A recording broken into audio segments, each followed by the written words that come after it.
Hello there, Infinite Gamers. This is Zero and the Will, and I am here today to talk to him about how superheroes are Game B and how we can work together in order to help save the world. And first, we have to save America, honestly, because America is I don't know, it's crazy right now. Yeah, The world's falling apart. it is insane. I didn't think, I really could not have imagined. Yeah, no, a year ago, it was just I don't know, I knew things were going to get crazy during 2020, but it's just, I was not expecting this. I mean, 2020, there's a memey feel to it. Mm-hmm. No, it feels like the world's I don't know, becoming a meme. It's like the age that, it's like a special year, you know? No, it's definitely a special year. The history books are going to remember this. And But yeah, what do we do about it? How do we fix this thing? How do we get to a brighter tomorrow? And at least I believe it's with superheroes, and I believe the future is going to look a lot kind of like this, where it's not the future is not dependent on any sort of big systems. It's dependent on making empowered individuals. And I think that a utopian society will emerge from good connections between good individuals, good, well-trained, well-empowered individuals. And the difference is how do we work together on that kind of large scale? And the difference is a Game A mindset versus Game B. And I've kind of talked to you about this a bit before, but the difference is Game A is a much more I want to win, I want to beat the other player, I want to be the one on top, whereas Game B is a much more cooperative, let's work together for a greater cause. The big problem is on a large scale, we have not been on a large scale, we're still working within Game A dynamics. But the problem is, if somebody wins, especially in the Cold War, if somebody wins the nuclear, whoever wins, it's game over for us all. The world ends. And the thing is, we've managed to put that off, but we're still kind of dealing with that. The world's fragile. Here, I'll get more into that, but one of the difference between Game A versus Game B mindsets is the idea of Game A creates that I need to do this, I need to win, I need to be able to get what needs to be done. And you can see this in China. Oh, things are going wrong. It goes up the hierarchy. Nobody wants to take the blame.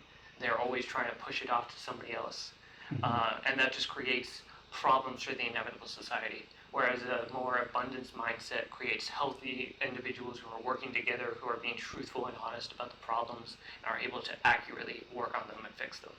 But look at how much lying and corruption has infiltrated all of our institutions. How much they're just spreading these mistruths and literally lying in order to corrupt people and radicalize them. Discord and strife. To purposely put in discord and strife among the people. I don't know. Another aspect is the version between centralized versus decentralized. Game A is kind of inevitable. It's centralized authority. It's a single leader, a single authority, a single person doing orders on down. And sure, you might like being the one who gives orders, but you also don't like having orders given to you. It's fun being at the top of the hierarchy, but it's not fun being at the bottom. Whereas more distributed and decentralized networks, it's much more an equal kind of network where through individual nodes it's spread among. There's no central node of power.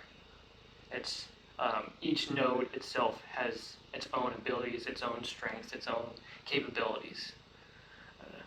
But the problem is, a lot of our systems have become these huge centralized power. And I just don't think that's the future. We can't run that kind of way. The future is not going to be in a single centralized power. It's going to be in a distributed network of individuals and powers. Another example is the very idea of a centralized power has complicated structures. There's the person at the top who's running things and giving orders on down. But then there's a hierarchy of it's not trying to get the best out of people. It's just you're a cog in the system. As long as you can do your job, it doesn't really care about your health, your overall being. You're just a cog in the system. Whereas a complex system, it's much more the individual nodes have a lot more responsibility, but it's also a lot more care and responsibility is put into them. Whereas it's less put into the system itself and more on the individuals and the connections that they have are just kind of emergent. And it's less structured, but it's much more organic. I don't know. And it comes back to what I was saying earlier, where if we don't learn to work at a game B scale mindset, we are literally going to end the Earth. And if not end the Earth, then we have all these different dystopian versions of what could happen. I don't know. It could be Judge Dredd, V for Vendetta, Blade Runner, all these hills of like stories of capitalism and overarching totalitarian, authoritarian, using tech. And we are seeing aspects of this in the real life, but these are just like possible endings of where this could go.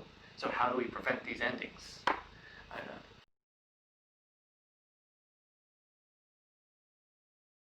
But in many respects, game A, kind of the way we have always done things as humans, can be seen as playing the finite game, right? Versus game B, which is arguably the infinite game.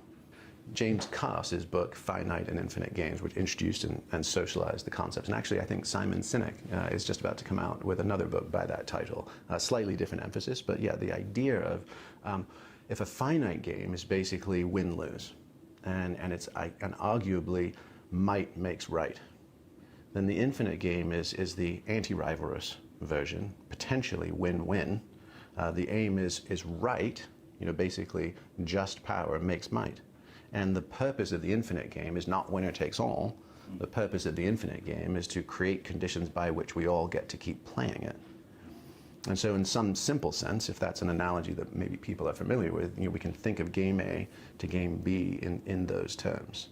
And that's a little clip, but like the idea is, another way of thinking about it is how do we keep the game going? How do we make it so that there's the people who are trying to end the game, who are trying to win the game, aren't the ones who are in control. And instead it's about making sure that each player is able to play in this infinite game as much as they possibly can. And it's about making sure that each person is able to fully participate in this large infinite game. What does this even look like? How do we conceptualize and work together on this sort of like for this infinite game? How do we do that? What does it even look like? And because I can pull up all these different descriptions that you can look at, and some of them kind of make sense, like, okay, a meta protocol for hypo-collaboration, like, you can get what that is, but again, what does that look like? How do you actually do that? And while I'm not saying it's the best example, but I do think that there is a truth to saying that superheroes are game B mascots, and that they embody this idea of playing game B on a large scale, with like basically by donning the costume and having a super second alter ego, they become a superhero who is fighting and playing the infinite game. And you can really see this also in Lex Luthor versus Superman, and Lex Luthor being this ultimate game A player. He's like the pinnacle of human, but like he always wants to win. He wants to beat Superman. That's kind of his limitation. Whereas Superman, he can easily overpower, but he doesn't. He uses his power for the greater game. He's willing to stand up for those weaker than him, to fight for a world where dignity, honor, and justice become the reality we all share. And he wages the never-ending fight for truth, justice, and the American way. It's not as much about like fighting someone, it's about standing up for certain ideals. Whereas Lex Luthor, whether it's politics, business, or a straightforward brawl, he's always just trying to win. He's trying to get the upper hand. He's trying to use his intellectual power dynamics to be at the top of the hierarchy. Whereas Batman has that same sort of mindset and ability, that ability to play that game and get at the top of the hierarchy, but it's for a greater purpose. It's not for him, it's for Gotham, it's for justice, it's for a greater cause than himself. He's giving up his own selfish egos, but putting it in a sort of selfish, all his attention on making himself the best version of himself for the sake of a greater purpose. And so this is, especially for you, it's that sort of putting that game, taking people who have that natural game A mindset, but how do we appeal them to playing the game B? How do we actually get them to join in the infinite game? And the appeal in is, hey, why not be Batman? and join in and actually working to be the best version of yourself that you can possibly be, but still working for that greater cause. Well, the thing is, like, Game A works the best against people who wage Game A games. Yeah, no, because that's part of the problem. If Game B is not willing to incorporate, if Game B is not willing to incorporate Game A tactics in Game A, it needs to be able to beat Game A. Because the thing is, especially we see here, Game A just wants to win, but the thing is, there's also the potential of Game B is win-win, but there's also the potential of a lose-lose scenario. If we're not able to actually if we're not able to actually overcome the challenges that a Game A system has, which is a pretty large-scale, competent infrastructure that they have right now, we have to be able to not just be able to match them. We have to be better than them. But I genuinely think that's possible because we can see this kind of in the Chinese system and how it's kind of hierarchical. I genuinely think one of the things about freedom and America in some ways is it creates more innovation where people are able to openly and freely discuss their ideas and create something new out of them, which is just only able to be made within those Game B mindsets where things are open and available. But the problem is, like that's only available where things are free. And in any sort of large finite game team dynamics, such as the Crime Syndicate and the Legion of Doom, while these are super extreme examples, it just the structures themselves start to fall apart. And you can also see this in our politics as well, whereas like literally people have their own self-personal interests, and it's literally tearing apart the institution that they're a part of, because they're all trying to do what's best for them rather than actually working for the greater cause of the system or the organization. And so even though Lex Luthor has his organized plan and it's super complicated and he's thought of all these possibilities, what about once people don't start listening to his plan or his plan starts going wrong? Well, he can't just rely on the people who are there to do what's best for the plan. They're just going to do whatever's in their self-interest. And it leads to the corruption and the self-destruction of the systems themselves. Whereas the potential, at least, of an infinite game dynamics is we can kind of see this with Justice League, of where they're all working together on an equal platform. Yes, you're stronger. Yes, you have this skill that I don't have, and you have that. But it's like Batman's earned his way at the same equal level of Superman. And they're all just on this equal platform of we have dedicated ourselves to playing the infinite game. And now now that we've passed this initial verification, now we're part of this team. That's what we're working on. And the only time there's any sort of real leadership is there's a sort of prestige hierarchy with the original Justice League, just in that they're the most experienced members. And there's also technically the Superman is a leader, but it's only in the super military strategic decisions where it's all like, okay, we need to decide what is the entire league doing in this kind of situation. And we need a leader to decide. But other than that, it's basically, free for all. You do what you do best. And we might organize you for a specific mission. Martian Manhunter might pull you, and you together because he knows for this particular mission, you people will be best for this, whatever the problem is. But imagine that, we have teams of unique individuals, each attuned to their unique things, working together. And not really structured or organized, but just in making the game bigger and better for everyone. And I don't know, you can see what the basis of these kind of relationships have, of how Game A relationships have, there's an empty sort of just, I give you this, you give me that. There's no real compassion. It's more just transactional. And it often leads to distrust where you don't know if this person is actually there for you. Whereas Game B actually leads to family, stronger bonds, where it's like, we are connected, we are stronger, I trust you. You are somebody that is actually there for me. And it creates, even if it's not an actually family, it creates a family-like bonds. Whereas literally, Game A dynamics lead to where if Superman were just a Game A player, he would just live at the top of the world and rule it from his throne. And these figures would fight with one another. They'd be backstabbing behind their backs. It's the fact that they're not. They could be these things, but they embody the best aspects of ourselves. I don't know.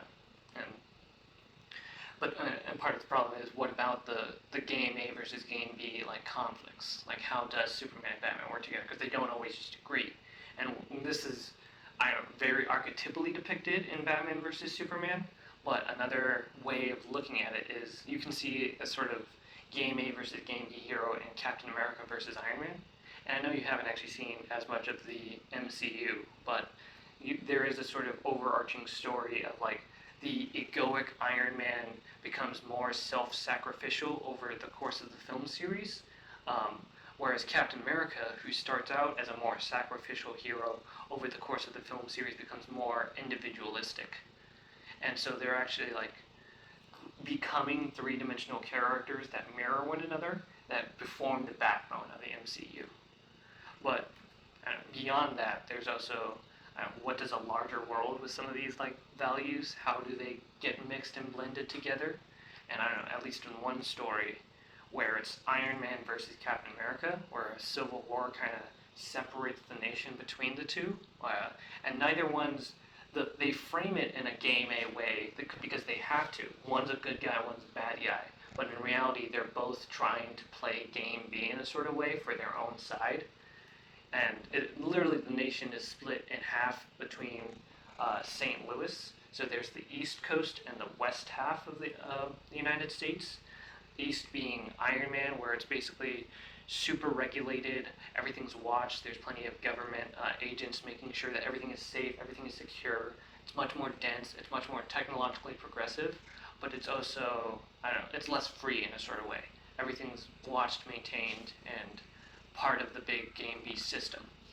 Whereas Captain America is the blue, is a much more, it's just purely mimetic. There's not a it's not, the game B is not built into the technological framework of the city. It's just live peacefully, kind of the libertarian like dreamland almost, where it's like only two laws: hurt no one and help when you can. And like other than that, there's an enforcement of that by the Avengers and the Punishers. But besides that, it's basically just live free, don't bother anyone, do what you can. And even at the end, like neither side wins. It's more at first they're kind of warring sides, but they open up to trade. They have become separate but working together nations after they figure out that the real enemy the entire time is agents of who are creating division and through misinformation. Those who are purposely spreading this sort of misinformation and purposely causing conflict. And we kind of see this in honestly today's day and age, how much information manipulation and warfare is going on right now. Mm-hmm. Like there's a war on sense making right now, and it's just people can't make sense of what's going on. We've seen it since 2016, but it's only gotten worse. Yeah, it just gets crazier. Yeah, and like, so how do we solve for this? I mean, part of that is just becoming better sense making individuals who are able to tell these things. And at least within a superhero kind of dynamic, we need to learn how to tell when somebody's can talk the talk, but can they walk the walk? Are they able to actually authentically play game B and be genuinely authentically trying to do the right thing, or are they just saying that? And I think part of that is we have to judge them by their actions and their intentions, and like, I don't know, watching those things and making sure that those things are aligned for the greater good, and that they're, I don't know, is what we need to watch out for. And we need to form trusted bonds with one another in order to bypass that. We need to be able to tell, is this someone that I can trust? And that's going to be, I think, that's one of the key components of Game B, is one of being able to know that the person that you're with is somebody that you can actually trust and is also playing Game B. And part of it is, okay, well, how do we still get players who don't want to play, how do we get them to still play the infinite game? And I think the best way is making them more aware of the bigger picture of things.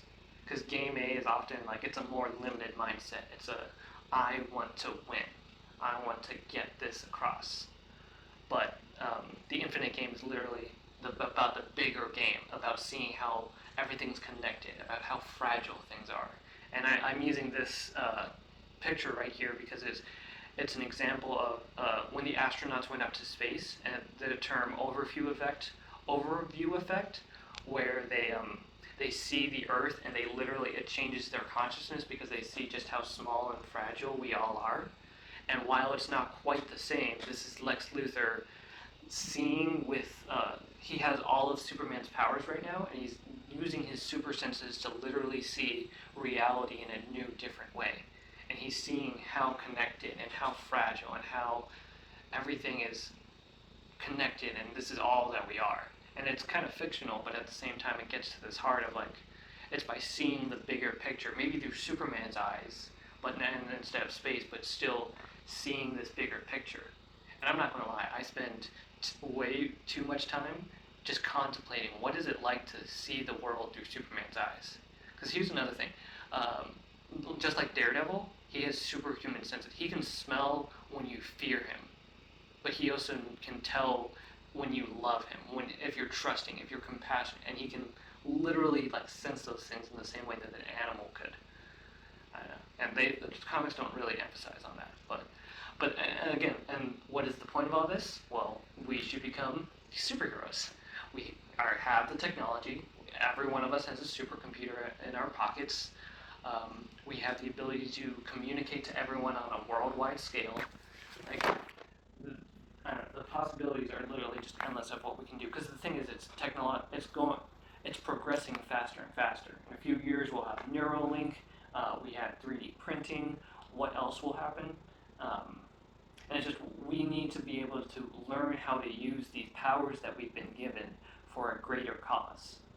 I don't know. And the idea also is like, by creating a super second self, we create different identities. Like, I'm Zarathustra, and you're the will incarnate, will to power. And it's becoming these embodied ideas. And the thing is, like, what if a bunch of us did it? What if everyone just started doing this? And there's so many different ways that this could be done. What if we made the military-industrial complex into an Iron Man factory where it's literally empowering citizens to become better, more empowered individuals, working together with different truth-making sensing and different psychotechnologies for well-being and violence de-escalation. Like, another thing is just how crazy, when I started working on this, the police were still a thing, and now there are some places that are legitimately like saying that we should get rid of the police. Maybe not, I don't know, but all of a sudden, once that started happening, this sort of thing becomes more and more of an actual, like, weirdly conceivable option. Because we need something, at least. We could experiment with these things. We could have 50 different state initiatives, like they eventually do in the comics with after the actual Marvel Civil War. But imagine it, yeah, like each different state has a different superhero team committed to each state's unique issues. There was the like water crisis, and there's the current crisis in Washington, Michigan, California, New York, Texas. Just each one has their own different superhero team, accustomed and attuned to the different problems of their state. And again, like, it's tuned into the unique local reality. It's not as much a top-down way. It's a much more bottom-up, where we're working off the connections that we're building with one another to create bottom-up solutions to lift us out of whatever problems are going on in that area. But it places much more focus on, your local area, especially because since we've become more and more online and globalized in a sort of way where now we can literally talk to everybody across the world, but now we need to be able to use that technology to focus on our local communities again, to really build, like, the people who will be able to help you most, especially if, like, some sort of actual crisis goes down, like, say the electronic grid of America goes down. It's the local people around you who are going to be able to help you and have solutions. I don't know. So we need to be able to focus on that. But there's so much potential. Like, there's the recent House of X storyline where they build an entire island where it's just living. It's a living world with all these amazing, like, characters, and they create their own unique culture, and they just create a new option. And I think that's kind of what we should be working on doing, especially in this crazy age that we're in, with all of this. Like, literally, I don't even know which one to go over first. Like, there's so much crisis and craziness, and again, like, how do we get out of this? How do we solve this? And I think the best thing is create a better option, create a new path, start all over, start something new, get out of this like the old world problems. But like, I think the answer is like, what if we create empowered individuals who are able to solve the problems themselves? I don't know, and a lot of it is just by believing and trusting in each other and building individuals up. Like, one of the things is like empowering individuals to better their own lives rather than solving the problems for them. And there's almost a like having faith that you can solve your own problems and that I believe in you and I have strength in you. You are stronger than you are capable of. And if only you knew that, if only if everyone knew that and knew how capable they were, knew that the fact that they have a supercomputer with access to all of human information, like at their fingertips, and that literally has changed society in ways that we still are working off of.